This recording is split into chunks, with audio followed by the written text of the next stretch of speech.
oh my god, that's Paul. And I went up to, he was sleeping most of the time. Hold on just a second. They're still vetoing maps. Jaedong lost game 5. He held an Immortal all in, and then somehow managed to make enough units. Wow. Yeah, I was going to that, and he was sleeping most of the time, but when he woke up and was kind of like coherent, I went up, I was like, are you CSM store Pole? And he's like, yes. And I was like, can I take a picture with you? Yes. And I took this picture, and then I just, I didn't want to talk to him anymore because that's weird. And I sat down and tweeted. I was like, look who I found at the airport. And all my friends were like, oh my god. And then he retweeted me, and I was like, oh my god. It was so cool. That was one of the fun. Have you ever been to a live event? I have not. Oh god. Well, except for the closest I ever been was at the AHGL Season 2 finals when IBM played Epic. Oh wow! Yeah, I saw those photos. Mm-hmm. We'll have to talk about that after the game goes. But we're about to get into right now Polar Night LE with Team Groupon's eksOr and IBM Argentower. Game 4. We were gonna play this out anyways. Of course, that's always the fun. That's always the fun.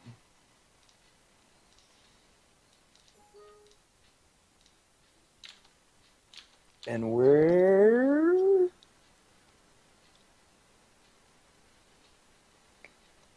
Polar Night. Such an interesting map. Some people get so angry about it, but honestly, I believe it's a great difference.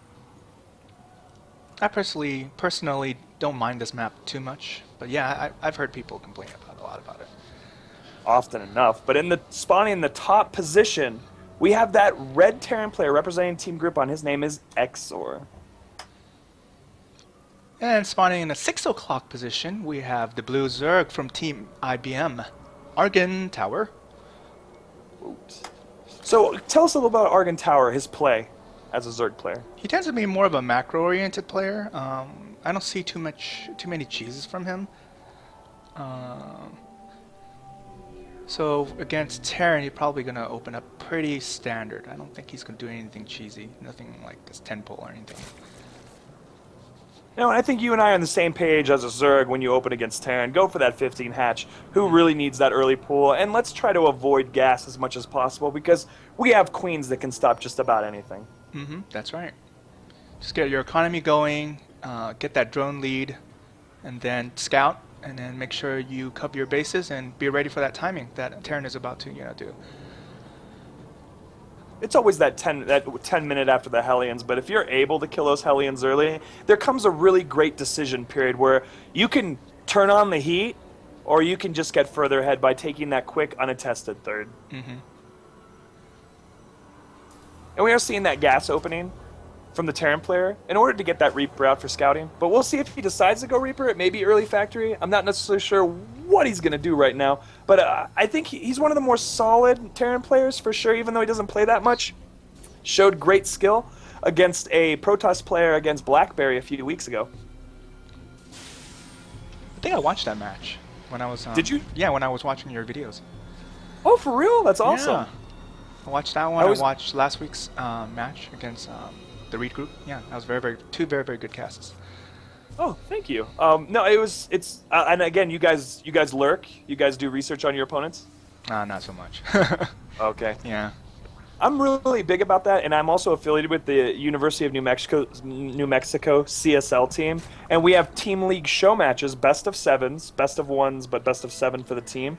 And they play all their matches, so I give everyone the opportunity within a Google document to lurk each other in the client so that they're prepared, and it causes some meta, and I think that really brings on a new sense of fun with the game. I mean, the pros do it, so we might as well do it in the CSL, right? Oh, totally, CSL and AHGL. So from our Terran, our Zerg player, we did see that 15 hatch, 15 pool. And we are seeing gas up until what point will he take his stuff off gas when he reaches his speed, or what will he do? I think he's gonna keep it on. Oh, poor drone. Such a blunder. That's embarrassment for sure. Make sure you make a GIF of this and pass it around the office. Screenshot of that right there. Oh god, it's horrible. It's on. But we did not see a Reaper come out. We are seeing Marine production and. Ooh. a factory, so definitely some kind of early push, but followed behind a natural expansion. Yeah, I agree with that, Tom. He's probably doing that just to handicap himself. Oh, such BM in this chat. And that first scouting link going across the map. And I love the map control right here and just the presence, just being able to see just about everything, except not seeing that expand come down. So now he needs to get that Ling in up the ramp to see what's happening. Yep, he's going to sit at a reactor factory, so he knows what's going to come his way. A lot of our observers are paying attention to that IEM game very, very closely. I don't blame them. I can't watch it, unfortunately. I have to leave to go to a craft art fair show today. And what's that? Just a 1-1-1 getting made, but I mean he sees. I mean, did he see the? I mean, he probably saw that Stim is being researched as well as Hellions are coming out. What did he see? That's actually a really important thing. Okay, so he did see that Stim is being researched. He is getting Hellions up, but he did not see that expansion. Mm-hmm. So he doesn't know if there's any buildings hiding in the back of the base, and he doesn't have any overlords in position to. Well, except this one right here, but he's not moving it in. No, he's not really concerned right now. He just feels he's doing his Zergy thing, and he's continuing to get gas. And has he even researched speed yet? Yeah, now he just had speed. Just got it.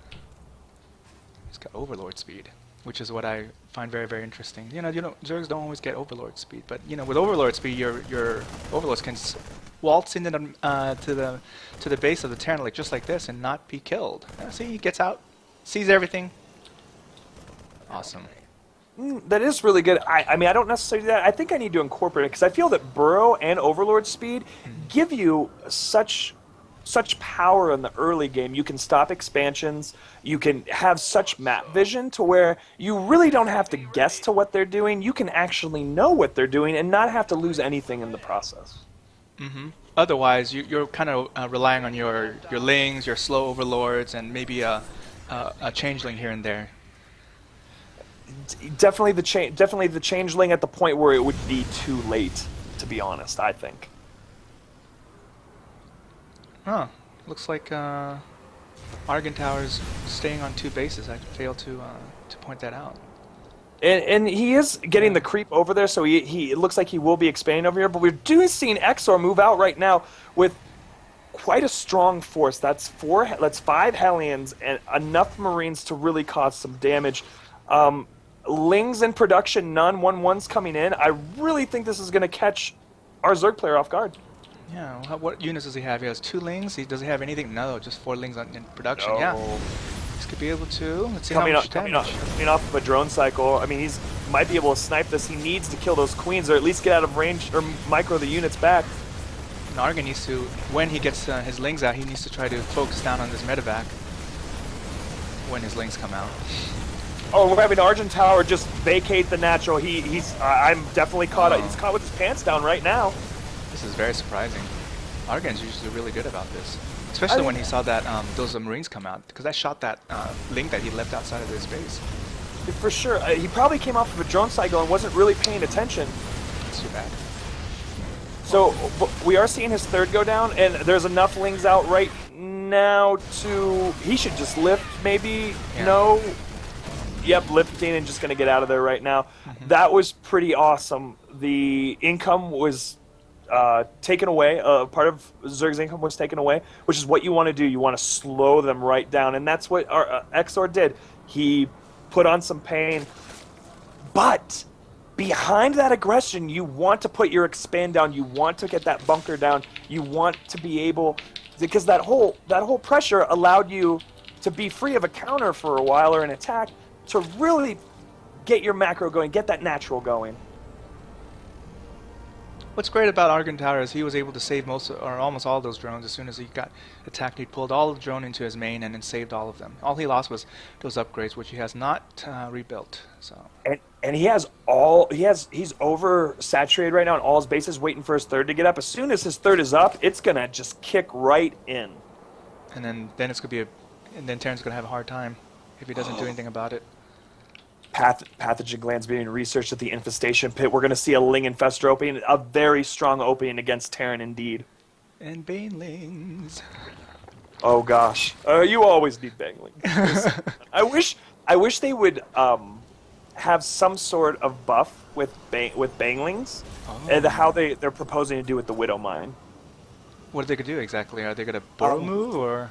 With the Widow Mine, they're adding 30 on shields and 30 regular, so it's way more damage, Mhm. and they're more viable. I don't necessarily use banglings in ZVP almost at all. There was a time period where I would try to micro and do the bangling drops when the force fields got heavy, but or on stalker balls or death balls in general. But Mhm. that was sort of, I think, maybe more of a Wings of Liberty thing. So you probably did the Baneling drop. Yes. Oh, those are so fun. I would drop it like it's hot. And oh, so many banglings being morphed. 16 banglings being morphed right now. First infestors are coming out. I think he will be able to hold this quite well. I mean, this is good aggression coming in, but I believe that it will be able to be cleaned up. He's waiting for the infestors to pop, I guess, huh? Put that fungal down so they can't run back, and Yeah. just shove that bangling. Ugh. Here we go. There they are. Ooh, and running in and just clean it up.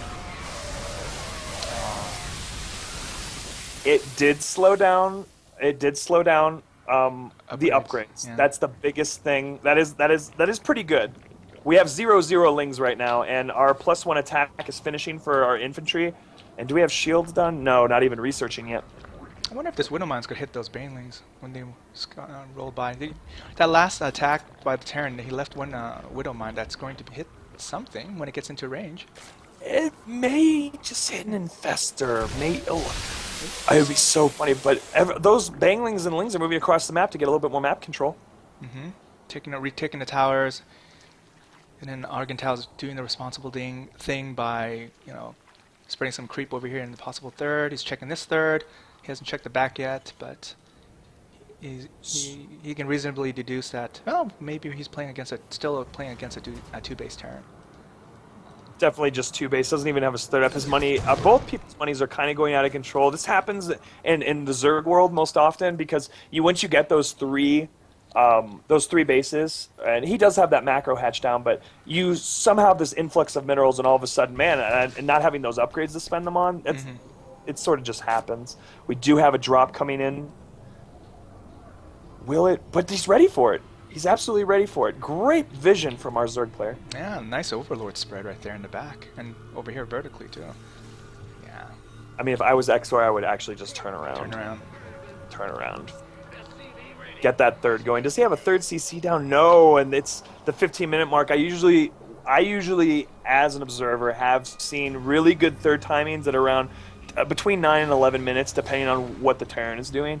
But it's great to get that CC as quickly as possible, just to get that mulage and the SCVs. But again, that's sort of a timing. It's sort of a time in which if Zerg decides to make a bunch of roaches, you're dead. At that kind of like unstable period of defense for the Terran. Spire coming down, Ultralisk Cavern. Again, this was a very quick hive. Not spending too much gas into anything except these infestors.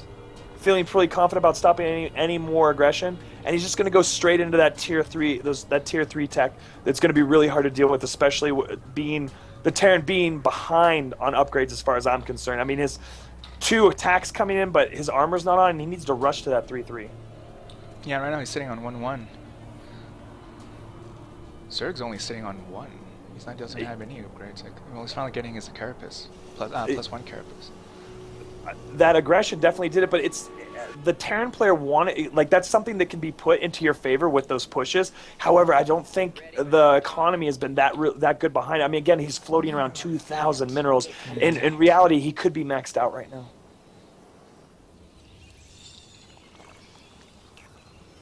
Oh, moving out. Gonna do that move out. He's gonna go right on creep, not eliminate stuff, not scan. That's okay. Sometimes we're badasses. I'll tell you that straight up. You gotta respect that creep. Guess he's not concerned about Baneling landmines, huh? Oh, wow. Oh, Bomber wasn't either, but then he lost Red Bull Battlegrounds.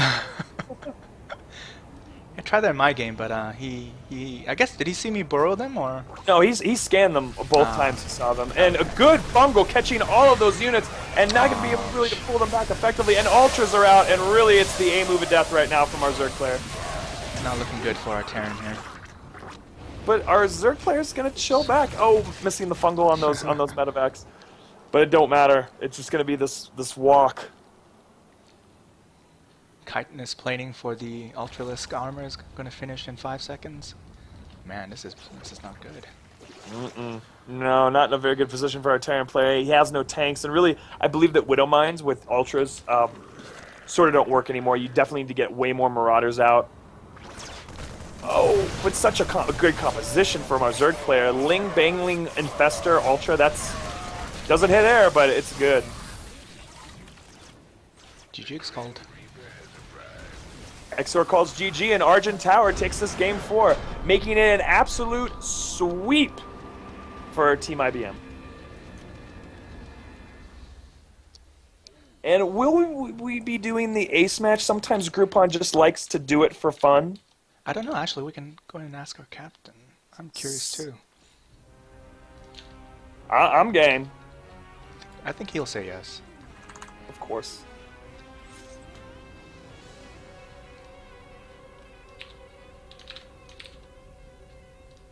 Let's see.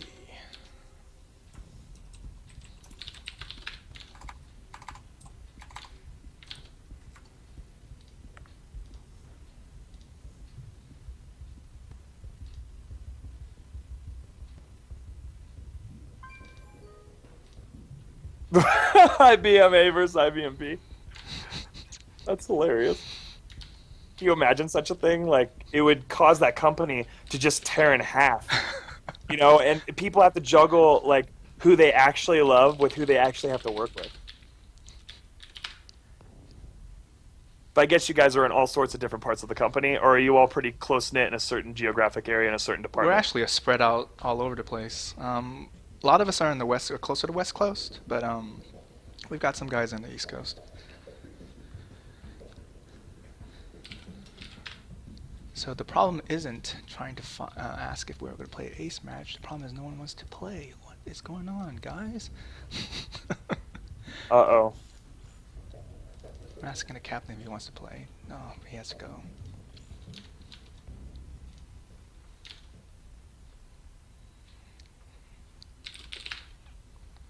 Let's see who's left.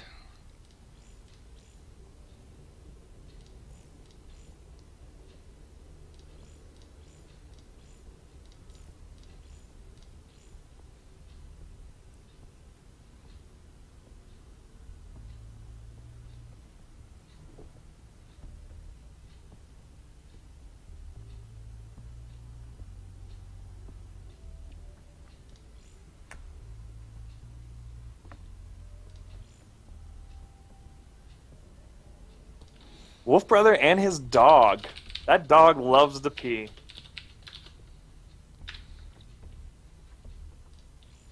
It's the topic of many breaks, is the dog pee. Dog pee? Oh yeah. I gotta get that dog out. It's gonna pee everywhere. It's like I don't know. You know, a party girl. It's like once the cork's out, it just keeps going. It's hilarious. Yeah. As long as it's not your dog. That's true. Okay, Grey Archon says yes.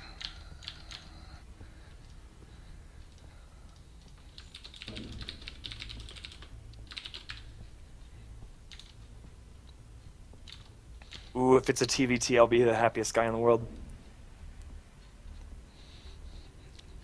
Odds are good, right? Oh, I love TVT so much. It is the best matchup. You know what? Everyone's just saying they can't do it because they have to go watch Polt and Hero duke it out. I bet that's what it is. You know what? If I can't watch it, I want everyone else to suffer. They are not allowed to watch Polt have such a great time ponying Hero. I'm totally pro Polt. Yeah, for real, right?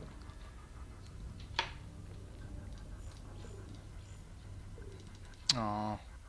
No, it's cool. So I'll go ahead and wrap this up right now, and at the end of this, I'll hang up the call. But I want to thank everyone for tuning in, and anyone who watches the VOD from here on out, and thank the After Hours Gaming League, Red Bull Esports, as well as Day 9 TV. And I had such a great time casting with Argentower and my friend Variance. Thanks for having us. We had a great time. Absolutely, and I hope we'll meet again sometime during the AHGL circuit. Yeah, great. Cool. And have a good day, and I will talk to y'all later. You did. Take it easy. Bye.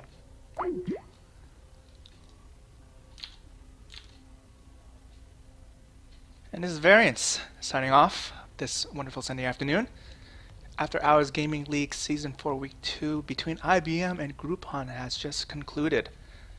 IBM-B was able to sweep Groupon in this week's matches. So thank you very much, very much, Groupon, for a great match, great showing. And good luck for the rest of the season. Okay? Take care.